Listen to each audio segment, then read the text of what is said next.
Hello friends, welcome to another episode in Healthify with Dr. Niyati. Healthify with Dr. Niyati are also WhatsApp groups. I'm flashing my number so that you can contact me if you want to be a part of the group. These are closed groups, only admins groups, and I open them only on Sundays from 8 a.m. till 12 noon, in which patients can ask their questions and their queries and get them satisfied from me. A very good question has come in this Sunday's episode, in this Sunday's group discussion on what exactly is gut health. A lot has been said about your leaky gut syndrome, or your gut should be normal. You should take anti-inflammatory diet so that you lose weight. Many people are actually gaining weight. So what is this gut health exactly? So if we look into the Ayurvedic perspective of gut health, there are many nice synonyms and similes given in the Ayurvedic text about how we should take care of our health. As we all know that time has passed and we are not the same people who used to live maybe 1000 or 2000 or 3000 years ago. We were more active, we ate a certain kind of food, we were more spiritual, and religion was not a part of our life. So a religious fast or a fast that is done for a certain god on a certain day was not projected in our life, because generally we were hungry all most of the time. If we were hunter gatherers, then just imagine we had to hunt, we had to go gather the food, and then we would cook the food. So a lot of period in our life would go in which we were hungry. And in today's world, a lot of time in our life goes when we are too full. Exactly, that is what's happening to us. So let me give you an idea. Here's a book. If you see the length of this book, almost maybe this is the size of our stomach. Ayurveda says that only 1/3 of this stomach you should fill with food. The rest of the 1/3, fill it with liquids, not just water. Remember this, fill it with liquids, and the rest of the 1/3, keep it empty. So you can understand that how little we are supposed to eat. Now imagine that you have your stomach. Imagine this, what I'm telling you, in a three-dimensional way.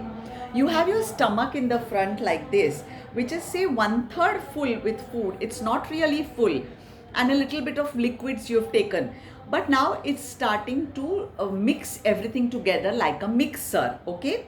Now behind this stomach is your transverse colon. Your transverse colon at this level is your large intestine, the flat part, and below it is a certain coils of your small intestine. So get this picture in a three-dimensional way, that when you've just eaten your food and the stomach is now churning it to liquefy it to send it into the first part of the small intestine, this movement is causing a peristalsis or another movement in the small intestine and also in the transverse colon. Now usually the small intestine is not so much affected, but the transverse colon has many a times leftover stools left inside here. That is the reason many a times when we eat food, immediately we need to go to the toilet, because this starts shaking and the food starts going into our lower colon, from which the stools come out through the anus. So you can imagine there's so much of fecal matter stored in our intestines during the day. Even the small intestines also have food that is being processed, that is being digested. There is a lot of gas also in the stomach, and so this is also pushing onto our stomach. So even though your stomach is actually only 1/3 full, it is still getting pressure because of all that fecal matter that is still left in the small intestines and also in the transverse colon.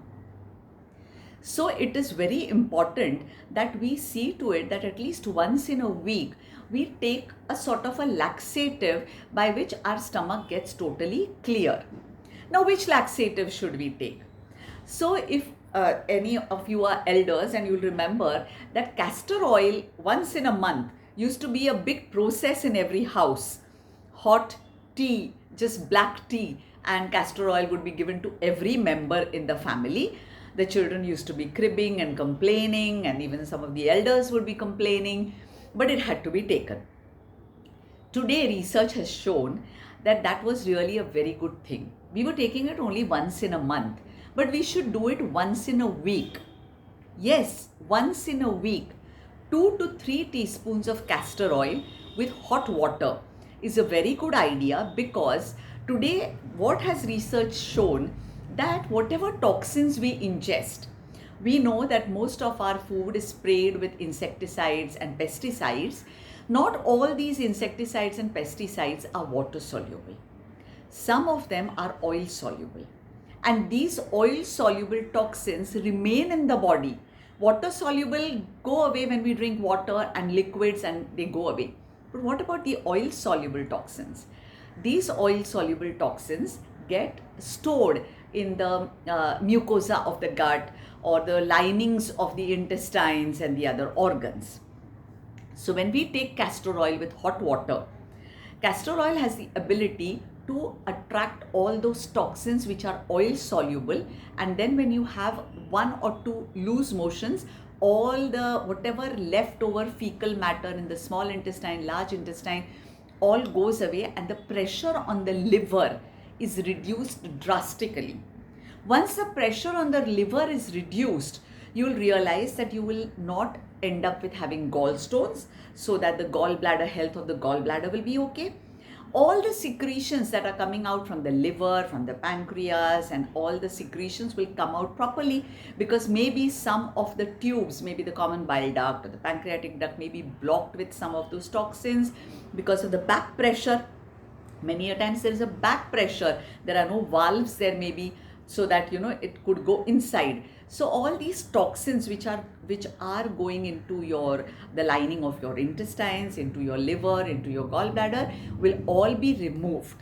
So it's a very good idea if you dedicate your Sundays to your health and take 2 to 3 teaspoonfuls. Start with 2 teaspoonfuls so you know exactly what's happening. If you take 3 teaspoonfuls and you have like 4 or 6 loose motions, you might end up with having a little bit of weakness by the end of the day. So start with 2 teaspoonfuls. 2 teaspoonfuls is not a large dose, it's just 1 tablespoon. When we say take it as a laxative, we usually advise 2 tablespoons of castor oil. So 2 teaspoons are not very dangerous for your health. We get very good medicated castor oil in Ayurvedic shops. In all chemists also you get good medicated castor oil, many a times with dry ginger powder also. So it gives a good flavor, and then when you have this burp of the oil, it doesn't have the oily taste. So this is the first part for your gut health.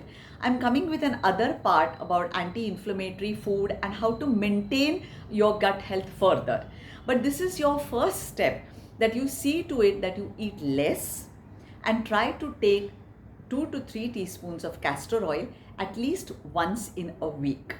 So try to do this. After doing this, what were your own observations about your own body? Do let us know about it. We are very eager to understand your feedback. And I'm coming with another episode, so do see that episode. Leave your comments in the comment box if you like them.